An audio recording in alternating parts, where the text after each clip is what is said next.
আসসালামু আলাইকুম দর্শক, শুভেচ্ছা নিন। আপনাদের সবাইকে স্বাগত জানাচ্ছি আমি কনক সারোয়ার। আজকের অনুষ্ঠানে একটি এক্সক্লুসিভ অডিও আপনাদেরকে শোনাবো। যেই গল্পগুলো আমরা শুনছিলাম, নানা কথা বলা হচ্ছিল যে বিডিআর বিদ্রোহের নামে যে হত্যাকাণ্ড, তখন সেই মুহূর্তে আহ, পতিত শেখ হাসিনার সাথে মেজর জেনারেল শাকিল, যিনি বিডিআর এর মহাপরিচালক ছিলেন, তার সঙ্গে একটি টেলিফোন কথোপকথন হয়েছিল। সেই টেলিফোন কথোপকথনটি আমার হাতে এসেছে, সেটি আপনাদেরকে শোনাবো এবং এটি শুনলে আপনারা বুঝতে পারবেন যে হাসিনার যে ধূর্ততা, হাসিনার যে ঠান্ডা মাথায়, প্রচন্ড ঠান্ডা মাথায় সে যেভাবে মানে জেনারেল শাকিল সহ সে সময়কার বিডিআর কর্মকর্তাদেরকে মৃত্যুর মুখে ঠেলে দিয়েছিল। এবং এই অডিওর পরে আমাদের সঙ্গে একজন সেনা কর্মকর্তা যোগ দেবেন, আপনাদের অত্যন্ত পরিচিত। তার কাছ থেকে আমাদের একটা প্রাথমিক একটা বিশ্লেষণ আমরা নেওয়ার চেষ্টা করব। এবং আপনারা শুধু দেখুন যে শেখ হাসিনার ধূর্ততা, এবং ওইরকম পরিস্থিতিতে হাসিনা বলছে যে ছবি তুলে রাখো, ছবি তুলে রাখো, অর্থাৎ কতটুকু, মানে কি বলবো। আসলে আমরা দীর্ঘায়িত না করি আমার কথা, আপনারা অনেকে অপেক্ষা করছেন, আমরা সরাসরি চলে যাই সেই ঐতিহাসিক কথোপকথনে। হ্যালো, আসসালামু আলাইকুম স্যার। মাননীয় প্রধানমন্ত্রী কথা বলবেন। দাও।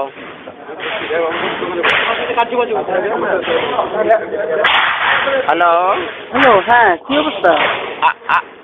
মাননীয় প্রধানমন্ত্রী, সালাম আলাইকুম। এখানে বিডিআর বিদ্রোহ হয়েছে এবং আমার মনে হয় পরিকল্পিতভাবে এই সরকারকে হেয় করার জন্য করা হয়েছে, এবং দাবি কিছুই নাই, শুধু যে আর্মি অফিসার চাই না বিডিআর, এইটুকুই দাবি। হ্যালো, না, তোমরা এমনি আছো কেমন? সব ঠিক আছে?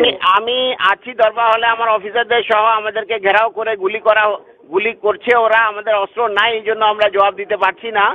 তো আমরা আছি দৃঢ় অবস্থায়, আমরা কথা বলার চেষ্টা করছি, আমরা বলার চেষ্টা করছি যে দাবি মানা হবে, তোমরা ফায়ারিং বন্ধ করো। তবে অনেক অস্ত্র হাতে নিয়েছে, অনেক গুলি চালাচ্ছে, এবং যদি আপনি মানে সেনাবাহিনী র্যাবকে অলরেডি র্যাব মুভ করছে, সেনাবাহিনীও মুভ করবে।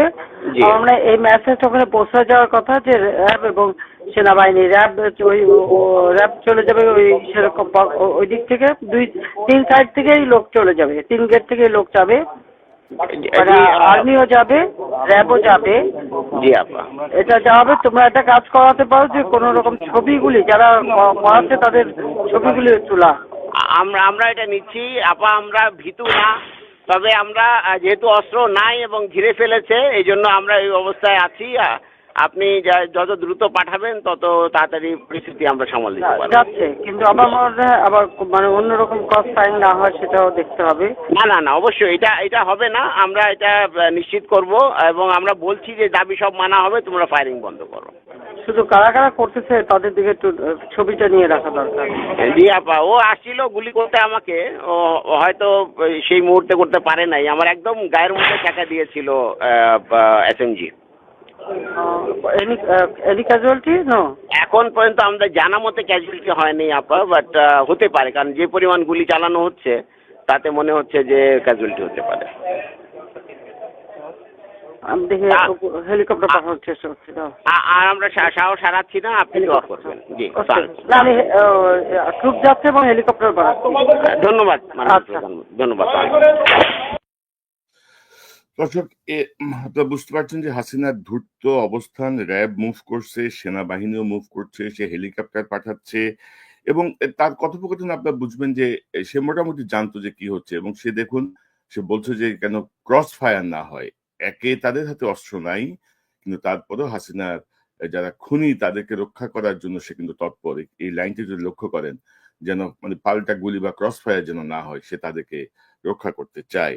এবং অবশ্যই মানে স্যালিউট করার যোগ্য মেজর জেনারেল শাকিল, যিনি এই গুলি শব্দের মধ্যে বসেও তার যে মনোবল এবং তার যে দৃঢ় অবস্থান, যে শুধুমাত্র অস্ত্র নাই, খালি হাতে এই পরিমাণ গোলাগুলির মধ্যে অস্ত্র হাতে, উদ্ধত অস্ত্র হাতে একটি বিশৃঙ্খল মানে বাহিনীর মাঝখানে বসে তিনি যে দৃঢ়তার সঙ্গে কথা বলেছেন, আমরা আসলে তাকে স্যালিউট করি, আমরা তার বিদেহী আত্মার শান্তি কামনা করি। দর্শক, এই অডিও তে আপনারা যেটি শুনলেন, ঠিক সেই সময়টায় বিডিআর গেটের বাইরে ছিলেন আমাদের আপনাদের অত্যন্ত প্রিয় মানুষ মেজর সুমন আহমেদ, আমার অন্য চ্যানেলের নিয়মিত অতিথি। সুমন ভাই, অডিওটা আপনি শুনেছেন এবং সেই সময় আমি আপনার যে দীর্ঘ ইন্টারভিউ আমার এখানে আছে সেখান থেকে আমরা জানি যে সে সময় আপনারা অলরেডি বিডিআর এর গেটে অবস্থান করছিলেন, অর্থাৎ পিলখানার গেটের জাপান বাংলাদেশ ফ্রেন্ডশিপ হসপিটালের আশেপাশে আপনাদের অবস্থান ছিল। এই অডিওটাকে আপনি কিভাবে বিশ্লেষণ করবেন বা আপনার পর্যবেক্ষণ কি অডিওটা নিয়ে? আসসালামু আলাইকুম। এই ধরনের একটা কনভারসেশন বা কথাবার্তার কথা আমরা জানতাম পরবর্তীতে। বিডিআর হত্যাকাণ্ডের ঘটনার দিনগুলোতে আমরা জানি নাই, বাট তার পরবর্তীতে আমরা অবশ্যই জানি। এখন আমরা একটু ফিরে যাই যে সেই সময়টাতে কি ছিল। 25 তারিখ সকালে যেই সময়টাতে আমি ধরে নিচ্ছি কনভারসেশনটা হয় বা হয়েছে, সেই সময়টাতে র্যাবের 2টা ডিটাচমেন্ট জিকাতলা এবং নিউ মার্কেটের গেটের কাছে আছে, এবং একটা ডিটাচমেন্ট তখন ঢুকবার চেষ্টা করছিল, কিন্তু র্যাবের তৎকালীন এডিজি অপস পরবর্তীতে মেজর জেনারেল রেজানুর খানের সুস্পষ্ট নির্দেশ ছিল ভিতরে ঢুকা যাবে না, সেই কারণে কিন্তু ভিতরে ঢুকতে পারে নাই। ক্যাপ্টেন শফিকের আন্ডারে যেটা ছিল, যে তারা তখনও কিন্তু গোলাগুলি ওইভাবে কখনোই শুরু হয় নাই, একটা দুইটা হালকা গুলি হচ্ছে। এবং নিউ মার্কেটের গেটের দিকে কিন্তু মেজর জসিমের নেতৃত্বে আর্টিলারির যেই কোম্পানিটা সেটাও অবস্থান নিচ্ছে। আর আমরা তখন জিকাতলা গেটের সামনে ফোর বেঙ্গল আমার কোম্পানি আমরা অবস্থান নিচ্ছি। তো এই সময়টাতে তখন আমরাও গোলাগুলি শব্দ পাচ্ছিলাম। এবং আজকে যদি আপনি আমাকে অ্যাসেস করতে বলেন, যদিও আমরা সেই কনভারসেশনটা তখন জানি না যে হচ্ছে, প্রথম কথা কমান্ড লেভেলের দিকে যদি তাকাই, পতিতা শেখ হাসিনা তার সাথে তার কাছে কিন্তু তখন পাশে বসা গণভবনে যমুনাতে তার পাশে বসা জেনারেল মইনু আহমেদ, দেন অন্যান্য আর্মি হেডকোয়ার্টার আছে সিজিএস মেজর জেনারেল সিনাইব জামালি, একটা সিদ্ধান্ত নেওয়ার জন্য, যেখানে জেনারেল শাকিল নিজ মুখে বলছেন যে, এবং আমরা শুনতে পাচ্ছি মুহুর্মুহু গুলি হচ্ছে, সিপাহী সেলিম রেজা তারকে হত্যার জন্য সাবমেশিন গান এসএমজির কথা উনি যেটা বলছেন সেটা নিয়ে তার পর্যন্ত চলে এসেছে, তার বুকের কাছে এসে গুলি করবার সময় নিজে থেকে অজ্ঞান হয়ে পড়ে গেছে। এবং জেনারেল শাকিল বলছেন যে গুলি আসছে, এবং আমরা জানি পরবর্তীতে সেই সময় বাইরে থেকে এই যে দরবার হলের কাছের জানালা এবং দরজাতে প্রতি শয়ে গুলি করা হচ্ছে। তো এই মুহূর্তে যেখানে কমান্ড লেভেলের সবাই, জেনারেল মইনু আহমেদ উনি শেখ হাসিনার পাশে বসে আছেন, এবং আর্মি হেডকোয়ার্টারে chief of general staff general সিনাইব জামাল ওনারা আছেন, ওনারা যদি আমাদেরকে আদেশটা দিতেন। এখন প্রশ্ন হয়, এবং আমি এটা বারবার করতে যাব না, চেইন অফ কমান্ড হিসেবে আমাদেরকে কাজ করতে হয়, যেহেতু আমরা জানতাম না, অন্য অনেকে হয়তো জানতেন যে ভিতরে কি হচ্ছে। তো সেই পরিস্থিতিতে ইন্টারভেনশন, আমরা ঢুকে গেলে পরে আমাদেরকে আদেশ দেওয়া হলে আমরা সবাই ভিতরে ঢুকতাম। এবং আমার মনে হয় সেই পরিস্থিতিতে জিনিসটা অবশ্যই সামাল দেওয়া যায়, তো আল্লাহ জানেন, বাট আমার বিশ্বাস আমাদের যাবার সুযোগ অবশ্যই ছিল, এবং সেই ক্ষেত্রে পরিস্থিতিটা ভিন্ন হইতো। মেজর সুমন, আমার যে জিজ্ঞাসা, আপনারা তো সেখানে, আমি যতটুকু আপনার সাথে আগে ইন্টারভিউ করেছি বা যতটুকু বুঝেছি, আপনারা সেখানে গিয়েছিলেন আসলে স্বপ্রণোদিত হয়ে, মানে আপনাদের একটা ট্রেনিং এ যাওয়ার কথা ছিল, আপনারা পিলখানার এই আভাসটা পেয়েই আপনারা সেখান থেকে ডিরেক্ট চলে আসেন। আপনাদেরকে তো এই যে হাসিনা যেটা বলছে যে সেনাবাহিনীও যাচ্ছে, র্যাবকে পাঠানো হয়েছে, এই জায়গাগুলো সত্যতা কিভাবে আপনি ইয়ে করেন? বা এটা হাসিনার মানে পতিতা হাসিনার ধাপ্পাবাজি। আমি জিনিসটা এইভাবে বলি, আমাদের স্বপ্রণোদিত হয়ে যাওয়ার সুযোগ এখানে খুব কম। যেটা হচ্ছে 46 ব্রিগেড কমান্ডার ব্রিগেডিয়ার জেনারেল হাকিম উনি বলেছিলেন যে এমন একটা জিনিস শুনছি, বাকি আমি এখনো পরিষ্কার কিছু জানি না, বাট তোমরা জানো। জেনারেল হাকিম কিন্তু সবসময় শেষ পর্যন্ত চেষ্টা করছিলেন মিলিটারি ইন্টারভেনশনে আমাকে অনুমতি দেওয়ার চেষ্টা করছিলেন, বাট ওনাকে আটকায় দেওয়া হয়েছিল। এখন এই জায়গাতে আমাদেরকে কিন্তু হাসিনার দিক থেকে কোনো আদেশ আসে নাই, এবং যেটা হচ্ছে আমরা সবাই যখন চাচ্ছিলাম ভিতরে ঢুকবার জন্য আমাদেরকে আটকাই দেওয়া হয়েছে, আমাদেরকে বলা হয়েছে কোর্ট মার্শাল করা হবে বা অন্যান্য অনেক কিছু। এবং আমরা যেহেতু চেইন অফ কমান্ড অনুযায়ী আমাদেরকে গ্রাউন্ড কমান্ডারের নির্দেশ অনুযায়ী কাজ করতে হয়, সেই কারণে সেটা হয় নাই। সেখানে অবশ্যই যদি কাপুরুষিকতা ব্যর্থতার দায় এই কারণে আসে যে কেন আমি সেটা ভঙ্গ করে নিজে যাই নাই, আমি তার দায় নিব।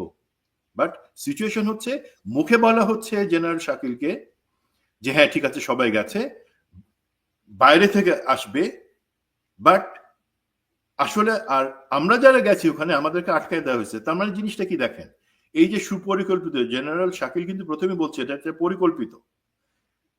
এখন হাসিনা এবং এখানে ভারতের সংশ্লিষ্টতার কথা বারবার আসে, আমি আগেও বলেছি, যারা এই বিডিআর হত্যাকাণ্ডটা ঘটায় পরিকল্পনা করছে এবং করছে তারা জানে যে ওই পর্যন্ত হবে জেনারেল শাকিল বা যে কেউ ভিতর থেকে সাহায্য চাক না কেন, সেক্ষেত্রে আমরা কর্ডন করে থাকব, লোক দেখানো একটা জিনিসের জায়গায় আমাদেরকে আটকায় রাখা হবে আর ভিতরে হত্যাযজ্ঞটা চলতে দেয়া হবে।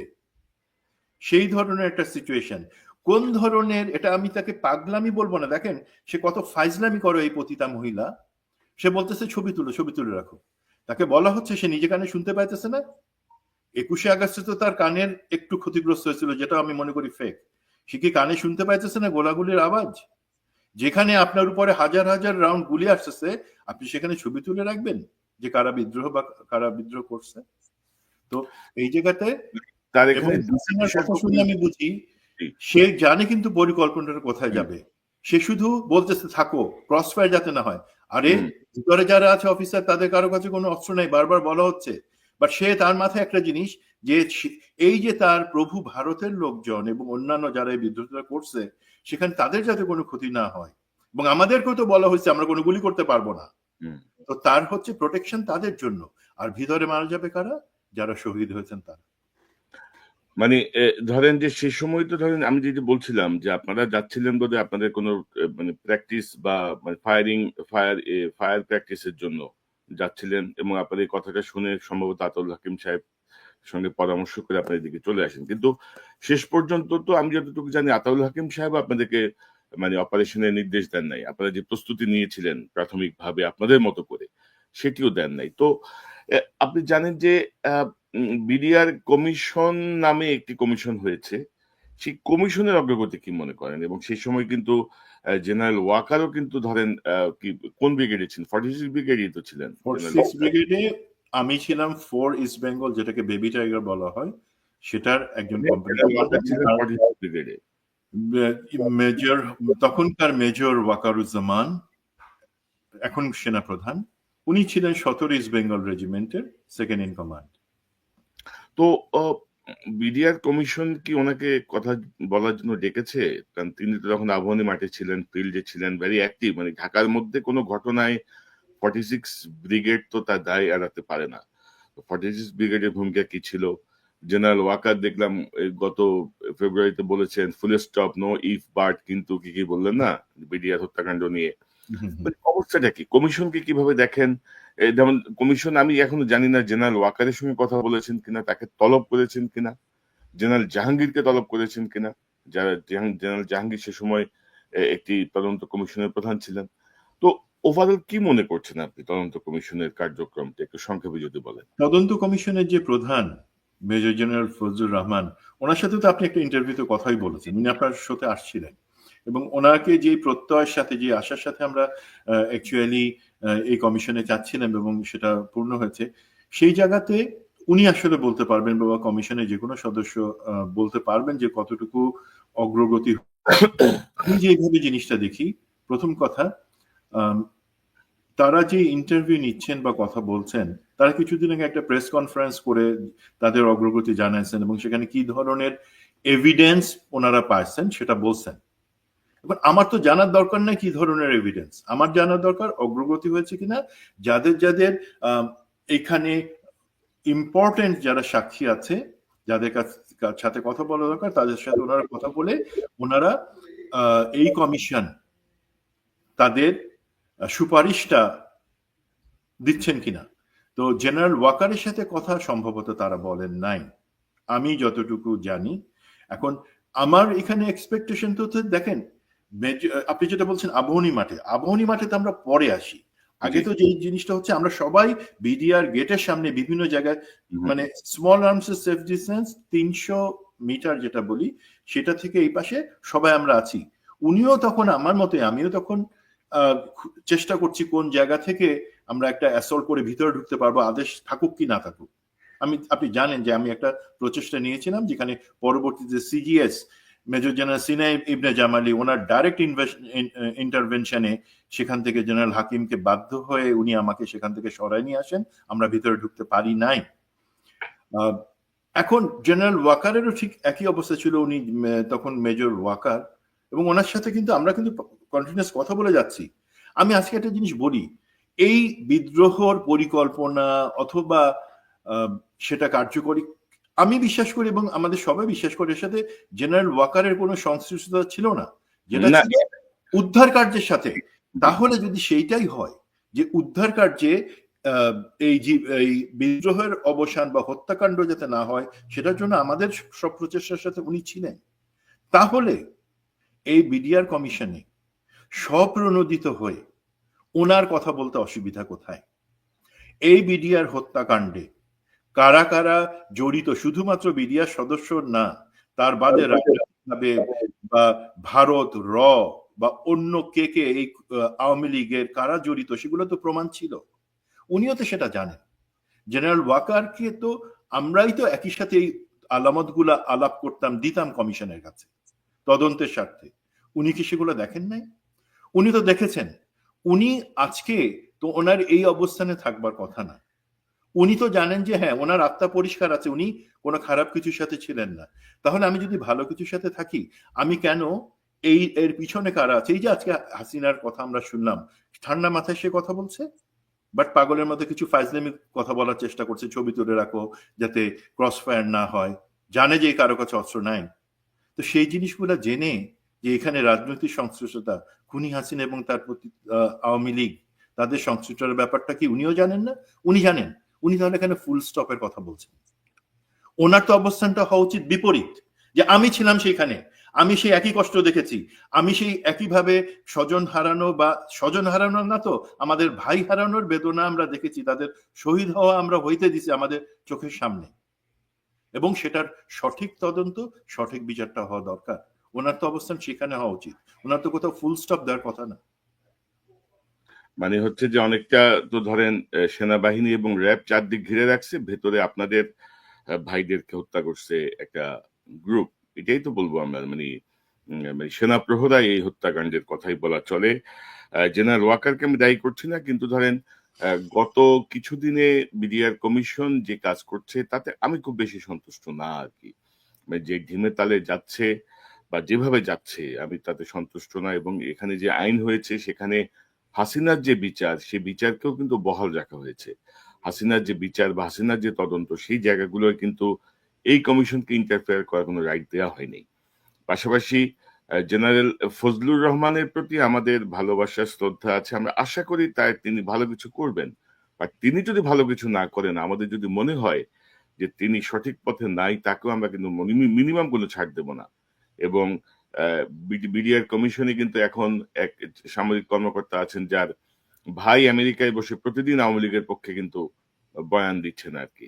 তিনি যদি আওয়ামী পরিবারের মানুষ, তিনি যদি আমাদের যদি মনে হয় যে তিনিও ঠিক মতো কাজ করছেন না, তাকেও ছাড়তে হবে না। অর্থাৎ দেখেন 57 জন সেনা কর্মকর্তা এই হত্যাকাণ্ডের কারণে বহু অযোগ্য লোক পরবর্তীতে জেনারেল হয়েছে, বহু অযোগ্য লোক পরবর্তীতে ধরেন এই স্বৈরাচারকে টিকিয়ে থাকতে সহায়তা করেছে।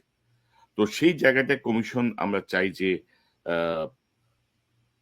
যথাযথভাবে কাজ করুক, প্রত্যাশা অনুযায়ী, কোনো অনুরাগ বা বিরাগ বা কারো ধমক ফুল স্টপের ভয় যেন ভীত না হয়। আপনি কি মনে করেন সুমন ভাই? জি অবশ্যই, আমার অভিমত, আপনার অভিমতের সাথে আমি সম্পূর্ণ একমত। এখন দেখেন বিডিআরে যে হত্যাকাণ্ড হলো, সেখানে যে 74 জন মারা গেলেন, 57 জন অফিসার শহীদ হয়েছেন, সেটা কি শুধুমাত্র 57 জন অফিসার শহীদ হওয়া? তা তো না ভাই। এইখানে ভারতের যেই আকাঙ্ক্ষা ছিল, তাদের যেই জিদ ছিল যে তারা এই রৌমারির সেই পরাজয়ের প্রতিশোধ নিবে, সেই কারণে তারা সবসময় একটা জিনিস দেখছে যে দুইটা জিনিস বাংলাদেশে কাজ করে। আমাদের অ্যাটম বোম নাই, আমাদের এই হাইপারসনিক মিসাইল নাই, আমাদের এয়ারক্রাফট ফাইটার এয়ারক্রাফট নাই, এটা সত্যি। বাট আমাদের কি সামরিক বাহিনীটা যে এবং একইভাবে বিডিআর প্যারামিলিটারি হিসাবে সামরিক বাহিনী নেতৃত্বের আন্ডারে থেকে চূড়ান্ত রকমের সুপ্রশিক্ষিত। তার সামনে ভারতের সেনাবাহিনী, বিএসএফ তো দূরের কথা, সেনাবাহিনীকেও দাঁড়াতে পারে না এবং পারবে না। মাত্র 11 জন বিডিআর সদস্য রৌমারিতে, তারা 1000-এর উপরে বিএসএফ কে ঠেকায় দিচ্ছে স্থানীয় গ্রামবাসী জনগণের সহায়তা নিয়ে। তার মানে জনগণ এবং সেনাবাহিনীর যে নিবিড় সম্পর্ক এবং আমাদের সেনাবাহিনীর এবং বিডিআর এর যে সুপ্রশিক্ষণ, সেটা তাদের একটা বড় মাথা ব্যথা। এবং এই যে বিডিআর হত্যাকাণ্ড, তার মধ্যে কিন্তু অনেকগুলা জিনিস তারা অ্যাচিভ করছে। এক হচ্ছে হাসিনার সরকারের সেনাবাহিনীর উপরে যে রাগ, আওয়ামী লীগের যে সেনাবাহিনীর উপর রাগ, সেটা ভারতের সাথে মিলে ভারত আমাদের সেনাবাহিনীকে দুর্বল করছে মানসিকভাবে, বিডিআর কে ভেঙে ফেলছে। এটা আমাদের স্বীকার করতে হবে। এই যে বিডিআর এর যে শৌর্য বীর্য অথবা যেই জায়গা ছিল, সেই জায়গায় এই বিডিআর ঘটনার পরে সেটা একটা অবিশ্বাসের জায়গায় চলে আসছে। পরবর্তীতে দেখেন এই একই ধারায় তারা কিন্তু আমাদের বিভিন্ন অফিসারদের মধ্যে, অফিসার সৈনিকের মধ্যে ভাঙন, পরবর্তীতে বিভিন্ন কারণ হিসেবে যারাই সেটা প্রতিবাদ করছে, যারা সেটা তদন্ত চাইছে, হয়তো আমার মতন এই যে আমাকে গুম করছে, বাকিদেরকে গুম অথবা জেলে বসছে, বিভিন্ন সাজানো নাটক দিছে, এইভাবে আর্মিকেও কিন্তু পঙ্গু করে ফেলতেছে। এখন আমাদেরকে এই জিনিস বুঝতে হবে যে বিডিআর এর ওই 25শে ফেব্রুয়ারি না, এটা সুদূর প্রসারী এফেক্ট কিন্তু 15 বছর ধরে চলছে। আমরা দেখেন সেনাবাহিনীর সদস্যরা আমরা বলি যে আমরা জাতির সার্বভৌমত্বের প্রতীক। সার্বভৌমত্ব কোথায়? সার্বভৌমত্ব শুধু ভারতের আগ্রাসন থেকে তা তো না। আমাদের সার্বভৌমত্ব শেষ করছে তা আওয়ামী লীগ নিজে থেকে ভারতের কাছে আমাদেরকে বিক্রি করে। সেই জায়গাটাতে সেনাবাহিনী কেন সুস্পষ্টভাবে দাঁড়াতে পারলো না? হাসিনাকে বলতে পারলো না যে তোমার গুম খুন অথবা তোমার প্রহসনের নির্বাচন বন্ধ করো, আমরা তার সাথে নাই? 15 বছরে কেন বলতে পারলো না? এই যে বিডিআর ইনসিডেন্ট দিয়ে আমাদের আত্মবিশ্বাস ভেঙে দেওয়া হয়েছে, আমাদের মাজা ভেঙে দেওয়া হয়েছে, অফিসার এবং সৈনিকের মধ্যে দূরত্ব তৈরি করা হয়েছে, সেইটাই হচ্ছে কারণ। এখন আমরা যদি সেই জায়গাটা ইনভেস্টিগেট সঠিকভাবে না করি এবং সেখানে কারা কারা যুক্ত আছে সেটার যদি আমরা, বিচার তো অবশ্যই হবে, বাট সেটা অনুসন্ধান করে বের করে না আসি, তাহলে তো আমরা ভাই চারিদিকে এই যে ভাঙা দেয়াল আমাদের শত্রুকে, সেটা তো আমরা জানতে পারতেছি না। আমাদের জন্য ভবিষ্যৎ ক্ষতিগুলো তো আমরা আটকাতে পারবো না।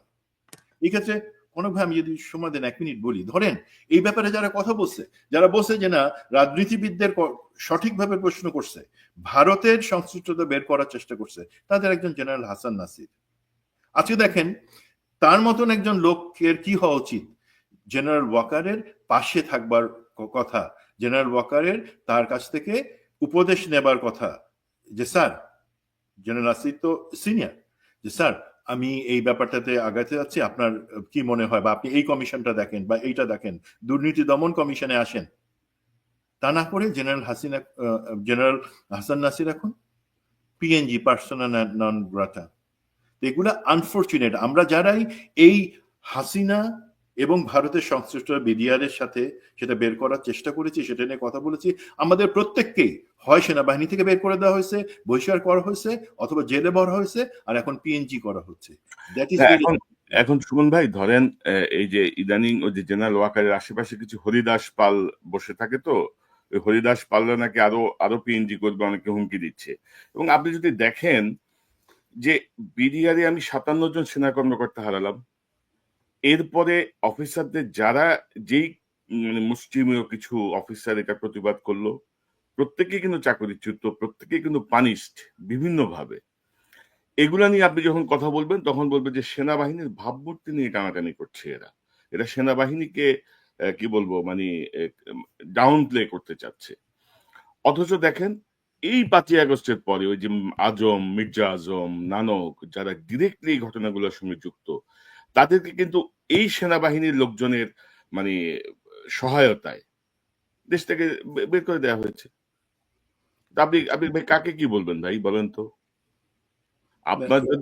আপনি যদি আবেগে গল্প ছাড়েন যে ব্রাদার ইন আর্মস, আমার ভাই, আমার অমুক, কার্যক্ষেত্রে যদি আপনি তার খুনিদের পাশে অবস্থান নেন, এবং আপনি দেখেন যে আমাদের হাসিনার ভয়টা দেখেন, যে সে সময় অস্ত্র নাই শোনার পরেও সে বলছে যেন ক্রস ফায়ার না হয়, কারণ সে জানে যে এদের যে ট্রেনিং এবং এদের যে সাহস, যেমন কর্নেল গুলজার তার এক বন্ধুকে বলছিলেন, আমার চ্যানেলে আছে কোন একটা ইন্টারভিউতে, গুলজার সাহেব বলছিলেন যে আমাকে জাস্ট একটা এলএমজি পাঠাও, জাস্ট একটা অস্ত্র পাঠাও আমার আমার আমার কাছে, কোনোভাবে তোমরা একটু পৌঁছানোর ব্যবস্থা করো।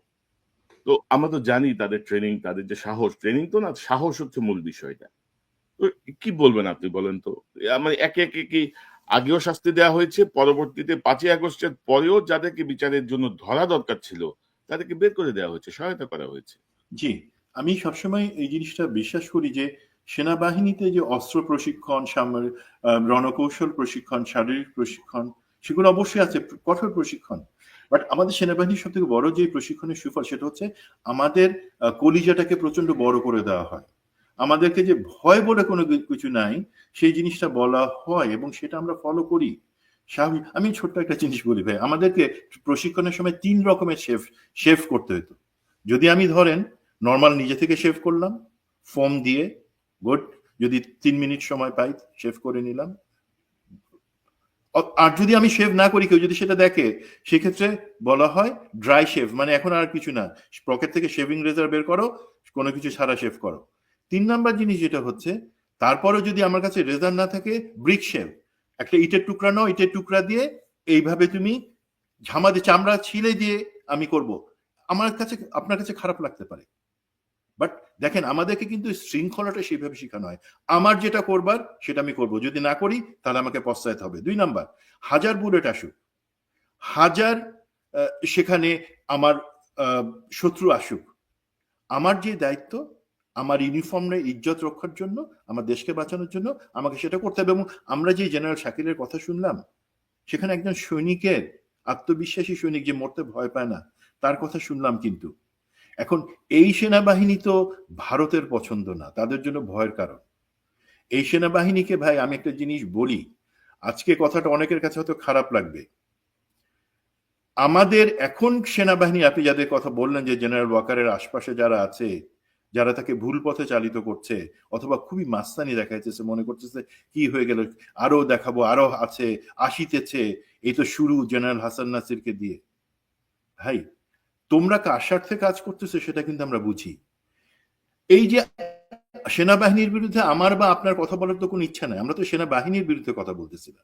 সেনাবাহিনী একটা গৌরবের প্রতিষ্ঠান, আমরা কথা বলতেছি তার মধ্যে তার মগজের জায়গায় অথবা তার হাত পায়ে যে সমস্ত দুষ্ট, যারা সেনাবাহিনীর ইউনিফর্ম পরার যোগ্যতা রাখে না, যারা গুম খুন অর্থ কেলেঙ্কারির সাথে যুক্ত, তাদের ব্যাপারে কথা বলতেছি, তাদেরকে সরাই দিয়ে সেনাবাহিনীকে কলঙ্কমুক্ত করার কথা বলতেছি। এখন এই লোকগুলো সেটা শুনবে না, তারা সেনাবাহিনীর ভিতরে থেকে আরো বিতর্কিত সিদ্ধান্ত নিবে, যেটা জনগণ বা আমরা পছন্দ করব না। কারণ তারা বিতর্কিত সিদ্ধান্ত নিবে, সেনাবাহিনীকে জনগণের চোখে খারাপ বানাবে, এটা লাভ কার হবে? আমি আগেই বলছি, বাংলাদেশের সেনাবাহিনীর 2টা বড় শক্তি, সুপ্রশিক্ষণ এবং জনগণকে সাথে নিয়ে যুদ্ধ করা। এটা ভারতের সেনাবাহিনী বা আমাদের শত্রু নাই। তো যত তারা নিজেরাই সেনাবাহিনীর উপরে বসে থেকে সেনাবাহিনীকে পচাবে, ততই ভারতের লাভ। তারা দিন কালকে রিটায়ার করবে, 1 বছর পরে 2 বছর পর রিটায়ার করে তাদের হয়তো দুবাইতে বা ভারত তাদের জন্য ব্যবসার অ্যাপার্টমেন্ট, ফ্ল্যাট, জমি সব কিনে রেখে দিছে। তাদের তো চিন্তা নাই সেনাবাহিনীর ইজ্জত থাকলো কিনা। আমাদেরকে যাদের সেনাবাহিনী থেকে গুম করে নিয়ে আমাদেরকে ইউনিফর্ম ছিঁড়ে ফেলে আমাদেরকে বাইরে পাঠাই দিচ্ছে, তারা আমাদেরকে জেলে ভরছে, তাদের চিন্তাটা আসলে হয়ে গেছে বেশি, কারণ আমরা সেনাবাহিনীকে ভালোবাসি। আপনি কি আপনার নিজের স্বার্থে এই কথাগুলো বলতেছি? আমি কি সেই জন্য 10 লাখ টাকা 20 লাখ টাকা পাবো আজকের এই প্রোগ্রাম করে? ভাই আমার তো কোনো স্বার্থই নাই, আমার কিসের স্বার্থ, বরঞ্চ আমি ক্ষতিগ্রস্ত বিভিন্ন ভাবে।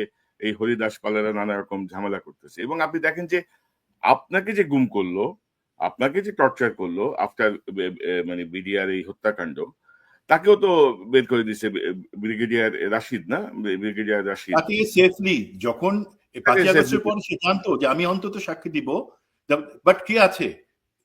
কর্নেল ইমরান ইবনে রৌফ, সে তো এখনো বিজিবিতে আছে। সেই ধরনের লোকগুলো তো আছে। আর যেখানে জেনারেল হাসান নাসির কন্টেনমেন্টে ঢুকতে পারবেন না, সেখানে এই গুম খুনের সাথে যারা আছে তারা কন্টেনমেন্টের ভিতরে বসে আছে। তো এগুলো কার স্বার্থে হচ্ছে? ভাই আমি বলবো সেনাবাহিনী আমাদের সবার প্রিয়, জনগণের প্রিয়, শুধু আপনার আমার না। বাট এরা নিজেরাই সেনাবাহিনীকে পচায় এরা একদিন বাইরে চলে যাবে, বাট সেনাবাহিনীকে আরো দুর্বল করা হবে, জনগণের থেকে দূরে জায়গা নিয়ে আসবে। এবং এরা চাচ্ছে ভারত এবং হাসিনার ইচ্ছে অনুযায়ী সেনাবাহিনীকে একটা ঘৃণার জায়গায় নিয়ে আসা। ভাই আমরা তো সেটা চাই না। তোমরা যারা ঘৃণিত কীট, তোমরা যারা কুকুরের থেকে অধম, আমরা চাই তোমাদেরকে এখনই ঘাট ধরে বের করে দিতে। এবং ইনশাল্লাহ তোমরা যদি এটা চালাই যাও অসুবিধা নাই, আমরা সেই কাজটাই করব। রাইট। এবং ধরেন যে আমি তো মনে করি বিডিআর কমিশনকে যদি পূর্ণ সহযোগিতা করা না হয়, কারা কারা করছে না কি করছে না তাদের 14 গোষ্ঠী আমরা সামনে নিয়ে আসবো ইনশাল্লাহ। এবং যারা 5ই আগস্টের পরে এই বিডিআর হত্যাকাণ্ডের সঙ্গে যুক্ত, আমার 57 জন সেনা কর্মকর্তা হত্যার সঙ্গে যুক্ত, তাদেরকে যারা সেফ এক্সিটের ব্যবস্থা করে দিচ্ছে তাদেরকে ছাড় দেওয়া হবে না। কারণ অ্যাকচুয়ালি বর্তমান যুগে কোনো কিছু আপনি গোপন রাখতে পারবেন না সুমন ভাই, আমার যতটুকু পর্যবেক্ষণ আর কি, কোনো না কোনো ফরম্যাটে এটা চলে আসবে। আচ্ছা কনক ভাই আমি বলি, এই প্রসঙ্গে কথাটা একটু বলে নি। ধরেন গোপন রাখার থেকে বড় কথা হচ্ছে ম্যাচুরিটির জিনিস। আমি সবসময় বলি যে জেনারেল ওয়াকারের আশপাশে যারা আছে তারা ম্যাচুরিটি, এই যে ডিএমআই আছে, তারপরে এজি ছিল, জেনারেল মাসুদ আছে, আমি নাম ধরে বলতেছি, আমি তো বলছি এখন থেকে আমি নাম ধরে বলবো। এরা মনে করে এরা অনেক ম্যাচুর এবং স্মার্ট, বাট এরা যে জেনারেল ওয়াকারের কতটুকু ক্ষতি করতেছে জেনারেল ওয়াকার তো বুঝতে পারতেছে না, বাট আমরা বুঝতে পারতেছি। আপনি জানেন, আমি জানি, আপনাদের কাছে কিছু কিছু অডিও আছে। এই জুলাই গণ অভ্যুত্থানের সময় যে হত্যাকাণ্ড হয়েছিল এবং হত্যাকাণ্ডের নির্দেশ কারা দিয়েছিল, কোন জায়গা থেকে আসছিল, সেই অডিওগুলো কিন্তু আছে। আমরা সেই অডিওগুলো এখনো কিন্তু পাবলিকে আনতেছি না, আমরা নিশ্চিত হয়ে নিতে যাচ্ছি সেটার অথেন্টিসিটি। যদি সেগুলো আছে তাহলে আপনারা যারা ষড়যন্ত্র করতেছেন আপনারা টিকবেন না। আমরা এখনো কিন্তু রাষ্ট্র টেনে রাখছি, বাট আমাদেরকে সেই রশি ছেড়ে দিতে বাধ্য করবেন না। না এখন সুমন ভাই কত হরিদাস পাল দেখলাম না, জেনারেল আজিজ, হাসিনার চোখ রাঙানি, আজিজের চোখ রাঙানি, তার গুন্ডা ভাইদের চোখ রাঙানি, এগুলা তো ভাই আমরা দেখছি ভাই। আপনি আর কত চোখ রাঙাবেন, আপনি আর কত ভয় দেখাবেন, আপনি কত বড় হরিদাস পাল হবেন, কোনো লাভ নাই রে ভাই। এবং আমাদের কাছে বহু ইনফরমেশন আমরা আসলে ভ্যালিডেট করতে একটু সময় নেই, বিশেষ করে আমি ধরেন একটু অনেক রকম চেক ব্যাক করে একটা ইনফরমেশন ছাড়ার চেষ্টা করি। তো আমার মনে হয় যে সবার বোধোদয় হোক, মানে শুভ বুদ্ধির উদয় হোক। এবং আমি আবারও তো স্যালিউট জানাই জেনারেল মেজর জেনারেল শাকিলকে, তার তিনি যেই এত গোলাগুলির মধ্যে খালি হাতে বসে, আপনি যদি দেখেন যে তার কথার ধাপগুলো, তিনি দেশের প্রধানমন্ত্রীর প্রতি তার অবস্থান থেকে যে শ্রদ্ধা জানানোর, এই অবস্থাতেও কিন্তু সেটি জানিয়েছেন। তিনি মানে ডেকোরাম পরিপূর্ণ পালন করেছেন। তার হাতে অস্ত্র নাই, কিছুক্ষণ আগে তাকে অস্ত্র ঠেকিয়ে গুলি করতে গিয়েও সামহাও তিনি বেঁচে গেছেন। তারপরেও তার যে দৃঢ় যে অবস্থান, আপনি এই লেভেলের অফিসার আছে এখন? আপনি বলেন তো, মানে আমাদেরকে তো 57 জনকে মেরে যে অবস্থা করা হয়েছে না ভাই, আমি কিন্তু মানে কি বলবো, একজন সিভিলিয়ান আমি, কিন্তু আমার পর্যবেক্ষণ কিন্তু খুব খারাপ আর কি, মানে হচ্ছে না। অফিসারের মান বা অফিসারের মানে কোন লেভেলের অফিসার প্রশিক্ষিত, আমি বিশ্বাস করতে চাই বাংলাদেশ সেনাবাহিনীর যে কোনো সব থেকে স্বল্প প্রশিক্ষিত বা কম বুদ্ধিসম্পন্ন অফিসারও আমাদের জন্য একজন অ্যাসেট, কারণ সেটার ভ্যালু অনেক। বাট আমি কিছুদিন আগে আমি সেটা বলছি না, একটা আলাপ বলছি জেনারেল শাকিল সহ যে 57 জনের যেই দেশপ্রেম ছিল, বা এদেরকে তো সবাইকে তো এক জায়গায় জড়ো করা হয়েছিল, দেশপ্রেমিক সবাইকে, হাসিনা ক্ষমতায় সেই সবাইকে জড়ো করলো এক জায়গায়। আমি কিন্তু বলছি না যে এখন আমাদের অফিসাররা খারাপ, আমি বলছি এই যে দৃঢ় যে অবস্থান, এই যে সাহসিকতা, এই জায়গাটা মানে আমি আনপ্যারালাল মনে হয় আর কি আমার কাছে বর্তমানের সাথে যদি আপনি কম্পেয়ার করেন। আমি কিন্তু আপনার কথা দ্বিমত করছি না, আমি বরঞ্চ আপনার কথা আমি একমত পোষণ করে বলছি যে দেখেন, আমি আবারও বলছি, সেনাবাহিনীতে আমার প্রশিক্ষণ বা আমি কতটুকু অস্ত্র চালাতে পারলাম, কতটুকু মিলিটারি ক্রাফট বা রণকৌশলে আমি পারদর্শী, সেটার থেকে সব থেকে বড় কথা হচ্ছে সাহস এবং দেশপ্রেম। সে দুটো হচ্ছে প্রথমে। এখন সাহস আর দেশপ্রেমের জায়গায় আমি কি এই জায়গায় রাখছি? না। আমি আপনারা আহত হতে পারেন সেনাবাহিনীর যারা উপরস্থ জায়গায় আছেন, আপনাদের দেশপ্রেম থাকলে 15 বছর দেখতাম না। আপনাদের দেশপ্রেম থাকলে আপনারা অনেক কিছু বলেন যে আপনারা 5 তারিখে হাসিনাকে পালায় যাইতে বাধ্য করছেন। আমি আপনাকে দুইটা প্রশ্ন করি, আপনার দেশপ্রেম থাকলে কি আমাদের এই 16 জুলাইয়ের পর থেকে আমাদের 2000 ছাত্র জনতা মারা যেত? এমন তো নয় তারা বাজ পড়ে বা ভূমিকম্পে মারা গেছে, তারা আপনাদের গুলিতে, পুলিশের গুলিতে মারা গেছে, বিজিবির গুলিতে মারা গেছে। বিজিবির প্রধান এখনো তার জায়গায় আছেন কিন্তু।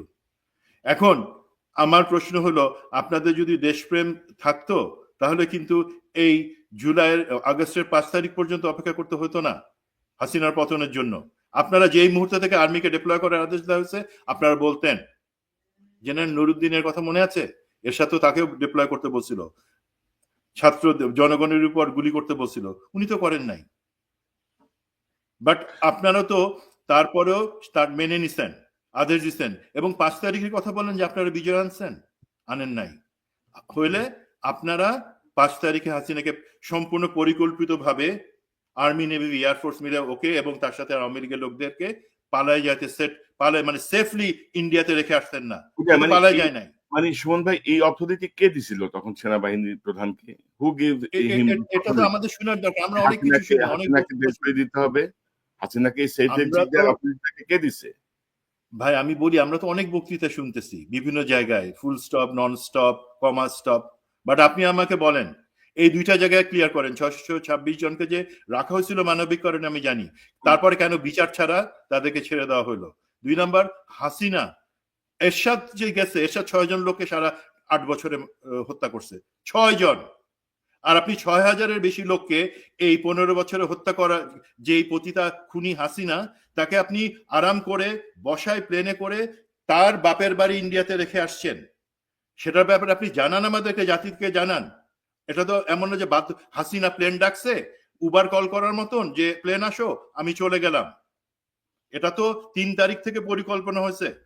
বিমান বাহিনী প্রধান যেখানে তারেক সিদ্দিকের বাসায় এসে পরিকল্পনাতে ছিলেন, খুনি জিয়াউল হাসান সেই পরিকল্পনাতে ছিল। তারা 3 দিন ধরে পরিকল্পনা করে হাসিনাকে ইন্ডিয়াতে রেখে আসছে, যেটা 6 তারিখে যাওয়ার কথা ছিল। আমাদের ছাত্র জনতার চাপে সে 5 তারিখে গেছে, এইটাই তার রাগ। এই পতিতা মহিলা চাইছিল একটা জাতির উদ্দেশ্যে ভাষণ দিয়ে 6 তারিখ সকালে চলে যাবে, সেইটা পারে নাই। ওর এখন মাথায় রাগ, এবং যেই লেজদের, তার দোসর যাদেরকে বিভিন্ন জায়গায় অ্যাডমিনিস্ট্রেশনে বাহিনীতে বসে রাখছে, তাদেরও সেখানে রাগ যে ও তো ভাষণ দিয়ে গেলে ওর একটা সুবিধা হতো, বাট সেটা পারে নাই, সেই কারণে। যাই হোক, এই প্রশ্নগুলোর জবাব তারা দিচ্ছেন না। তারা অন্য জায়গায় অনেক থিওরি বলতেছেন। আগে শুধু এই দুইটা জিনিস বলেন, 626 আর কেন হাসিনাকে দেশে বন্দি না করে পালাই যেতে দেওয়া হলো। পালাই না, আপনারা সেফলি ইন্ডিয়াতে রেখে আসলেন। বাকি আমার আপনাদের কাছে আর কিছু শুনবো না। আপনারা এই দুইটা অ্যান্সার দেন, আপনাদেরকে আমি দেশপ্রেমিক এবং সাহসী বলে মানব।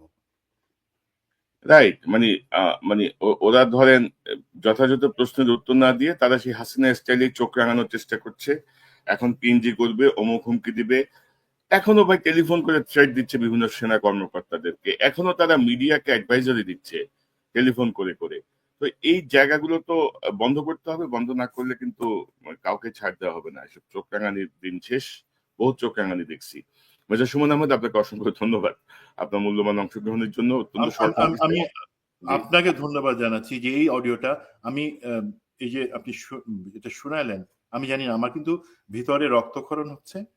আমি তো পুরুষ মানুষ ভাই, কানতে পারতেছি না, বাট ওনার শেষ কথাগুলো শুনে আমি একই সাথে দুঃখিত বা একই সাথে গর্বিত। একজন জেনারেল, সামরিক বাহিনীর মান রেখে উনি কথা বলছেন। আমরাই শুধু ফেল করছি, আমি ফেল করছি, আমার সাথে যারা ছিল তারা আমরা ফেল করছি। দর্শকদের ধন্যবাদ। আপনাকে ধন্যবাদ। এবং ধরেন যে গত কয়েকদিন ধরে আমি যখন এটা যখন চেক ব্যাক করছি, তখন অ্যাকচুয়ালি আমি নিজেও কিন্তু ইমোশনাল। কিন্তু আমি নিজেও এই কথাগুলো তো ধরেন আমি অনেক বারবার শুনতে হচ্ছে। তার কণ্ঠস্বরের সঙ্গে কণ্ঠস্বর ম্যাচ করা, মানে অনেকটা ফরেন্সিকের মতো যাওয়া, সবকিছু মিলিয়ে ধরেন আমি নিজেও কি বলবো, মানে এই অনুভূতি বা অভিব্যক্তি প্রকাশ করার মতো না। এবং আমি বলবো যে একজন সাহসী এই general Shakil Ahmed, major general Shakil Ahmed, তাকে আল্লাহ বেহেশত নসিব করুন।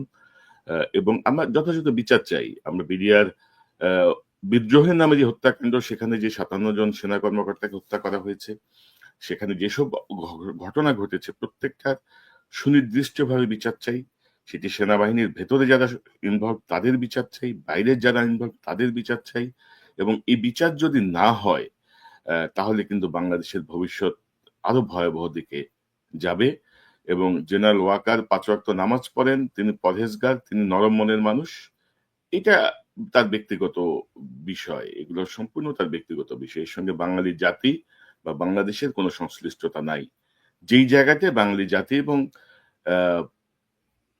বাংলাদেশের জন্য যে সংশ্লিষ্টতা, সেই জায়গাতে আমরা তার অবস্থান দেখতে চাই। আর অবস্থান যদি না দেখাইতে পারেন, আল্লাহ হাফেজ, টাটা, বাই বাই, কোনো দরকার নেই। আপনি কি মনে করেন সুমন ভাই? জি, একটা জিনিস, জেনারেল ওয়াকার পরহেজগার, উনি নামাজি, সেটা বলেন। আমি একটা জিনিস শুধু ওনাকে অনুরোধ করবো, আপনি সবটা ব্যক্তিগত বিষয় ভাই, ব্যক্তিগত। আমি আপনার ব্যক্তিগত ভাই, সমস্যা হলো ওনার পিয়ার গ্রুপ এই জিনিসটাই তো ফোকাস করে বিভিন্ন জায়গায়। উনি নামাজ পড়তেছেন, উনি ইমামতি করতেছেন, আপনার সাথে যখন এক জায়গায় কথাবার্তা হচ্ছিল তখন বারবার বলা হচ্ছিল যে উনি তাহাজ্জুদ পড়েন এই সময়। তারপরে it's okay, it's a virtue. But আমি সেই লাইনেই, আমি সেটা স্বীকার করেই বলছি যে জেনারেল ওয়াকার, আমরা তো একসাথেই চাকরি করছি। আপনি এখন আমার কথা একবার হলো একটু কান দিয়ে শুনেন, পরে ফেলে দিয়ে অসুবিধা নেই। আপনি যে রাতে নামাজটা পড়তেছেন, নামাজের পরে আপনি আল্লাহর কাছে একটা জিনিস বলেন যে আল্লাহ, আমি এই যে গত 15 বছরে যা কিছু হয়েছে সেটা তো আমি করি নাই, বাট বাধ্য হয়ে আমাকে দেখতে হয়েছে। আমাকে তুমি এমন একটা জায়গায় সুযোগ দিয়ে বসাইছো, আমি যে তোমার কাছে যাব কিয়ামতের দিনে, তোমার সামনে দাঁড়ায়, যাতে আমি বলতে পারি আমার সেই পদ সেনাপ্রধান এবং সেই যে এক্সপেরিয়েন্স মানুষ হিসাবে, সেটার আমি জাস্টিফাই করছি, সেটা হালাল করে আমি তোমার সামনে আসছি। যারা অন্যায় করছে, আমার সুযোগের মধ্যে থেকে আমি সেই অন্যায়ের বিচার করার চেষ্টা করছি। এই মৌমাছি 40 দিন বাঁচে, তার মধ্যে সে 1000-এর উপরে ফুলে যায়, এটা আপনি জানেন। তার মধ্যে সে 3000 কিলোমিটারের সমান উড়ে, বাট সে বসে থাকে না, কারণ জানে যে তার এই যে সময়টুকু 40 দিন, তার মধ্যে তাকে কিছু করে কিছু দিয়ে যেতে হবে এবং 1 ফোঁটা মধু সে জমায় আনতে পারে। আপনি এই যে 3 বছর থাকবেন, আল্লাহ করুক আপনি থাকেন, আপনি যোগ্যতার ভিত্তিতে কাজ করে দেখিয়ে থাকেন, এর মধ্যে আপনি যদি এই কাজগুলো না করে যেতে পারেন, তাহলে আল্লাহর কাছে আপনি কি জবাব দিবেন সেটা আপনি বুঝবেন। বাট জনগণের কাছে, যারা আপনাকে ভালোবেসে এখনো রাখছে, যারা বিশ্বাস করতে যে আপনি 5ই আগস্টের পক্ষে শক্তি, তাদের পক্ষে যে দাবিগুলা, 4টা বড় দাবি, সেগুলোর হয়ে কাজ করেন, আপনাকে লোকে ভালো মানুষ এবং ভালো নেতা দুইটাই মনে করবে। বাট প্রফেসর ইউনুস বা অন্তর্বর্তী সরকারের বিরুদ্ধে বিষোদ্গার করে, অথবা আপনার সাথে যেই মানে কম বুদ্ধির বাট অহংকারী যে সমস্ত ব্রিগেডিয়ার জেনারেলস এবং জেনারেলস আছে, যারা আপনাকে কুবুদ্ধি দেয়, তাদের কথা শুনলে কিন্তু আপনার চলবে না। আপনি আরো দূরে সরে যাবেন, ঘৃণার জায়গায় চলে যাবেন, যেটা আমি সুমন আমি চাই না। আমি চাই দেশের লোক, সেনাবাহিনী সবাই আপনাকে ভালোবাসুক এবং আপনার এই সেনা নেতৃত্বকে পছন্দ করুক। মানে ধরেন যে হরিদাস পালদের কথা শুনলে উনি আরো ডুববে, এবং আমার কথা খুব ক্লিয়ার, ইনসাইড স্টোরি সাধারণ মানুষ অনেকেই জানেন না। আমরাও ধরেন অনেক বৃহত্তর কিছু চিন্তা করে অনেক তথ্যই কিন্তু মানুষকে দেই না, যেগুলো এক ধরনের ইনসাইটমেন্ট ক্রিয়েট করবে, এক ধরনের অবিশ্বাস, এক ধরনের কি বলবো এটাকে, ক্ষতিগ্রস্ততা তৈরি করবে আমাদের রাষ্ট্রযন্ত্রে। অনেক কিছু আসলে কিছু জিনিস আমাদেরকে মানে হাতে রাখতে হয়, বা আমরা বলি না আর কি। তো সেই জায়গাটায় ধরেন জেনারেল ওয়াকারের প্রতি কোনো অনুরাগ বিরাগ নাই। উনি যদি পারেন ভালো, না পারলে বিদায় হন ভাই, দরকার নাই। আপনি চেয়ারে বসে যদি আওয়ামী লীগ পুনর্বাসনের কথা ভাবেন, আপনি চেয়ারে বসে যদি ভারতের প্রেসক্রিপশনে চলেন, এবং ইদানিং আমি শুনতে পাচ্ছি যে পিআর পদ্ধতিও তার প্রেসক্রিপশন সে ঢুকাইছে, পুশ করছে। তো এটা নিয়ে আমরা আরেকদিন বিস্তারিত আলোচনা করবো, এটা নিয়ে আমার কাজ চলছে। তো মেজর সুমন, আপনাকে অসংখ্য ধন্যবাদ আপনার অংশগ্রহণের জন্য। ধন্যবাদ। আসসালামু আলাইকুম। ওয়ালাইকুম আসসালাম। দর্শক, এতক্ষণ যারা এই অনুষ্ঠান শুনলেন, নিশ্চয়ই আপনি আলোচনা মর্মার্থ উপলব্ধি করতে সক্ষম হবেন। যে বিষয়গুলো নিয়ে বলা হচ্ছিল, যে বিডিআর বিদ্রোহের নামে যেই হত্যাকাণ্ডের দিন 25শে ফেব্রুয়ারি শেখ হাসিনার সাথে যে জেনারেল শাকিলের যে কথোপকথন, সেটি নিয়ে নানা রকমের কথা হচ্ছিল, এবং আমরা এই অডিও টেপটি আপনাদেরকে শোনালাম হাসিনার ধূর্ততাকে বোঝানোর জন্য, হাসিনার যে কৌশলগত অবস্থান খুনিদের রক্ষা করার জন্য সেটি বোঝানোর জন্য, এবং একজন সিভিলিয়ান যেভাবে মানে জেনারেল মঈন সহ সেনাবাহিনীর প্রশিক্ষিত সকল বড় বড় কর্মকর্তারা বসেছিল, এবং তাদের সামনেই হাসিনা বলছে যে ছবি তুলে রাখো। কত বড় নির্বুদ্ধিতা, গবেট। এবং সেই জায়গাতে আমরা কোনো মিলিটারি ইন্টারভেনশন দেখি নাই, আমরা বরঞ্চ ঠেকাতে দেখেছি। এবং সেই সময় যারা এগুলো ঠেকিয়েছে, ধরেন সেই সিনা ইবনে জামালি সহ কাউকে কিন্তু আমরা এখনো পর্যন্ত দেখি নাই যে বিচারের সম্মুখীন করা বা জবাবদিহিতার আওতায় আনার ব্যাপারে কোনো উদ্যোগ নেওয়া হয়েছে। তো আমার মনে হয় যে এই কাজগুলো আপনারা করেন। এবং জেনারেল ওয়াকার, আবারও বলি আপনাকে, আমি বারবার বলেছিলাম আসেন আমরা একটু কথা বলি, আমরা ইন্টারভিউ নেই, একটা ইন্টারভিউতে আসি, আমরা সার্বিক পরিস্থিতি আলোচনা করি। কারণ আপনিও বিপদ মুক্ত নন। আপনি যদি মনে করেন যে হাসিনাকে পুনর্বাসন করলে আপনার হাসিনা আপনার প্রতি খুশি হবে, আওয়ামী লীগ খুশি হবে, সেটি কিন্তু হবে না।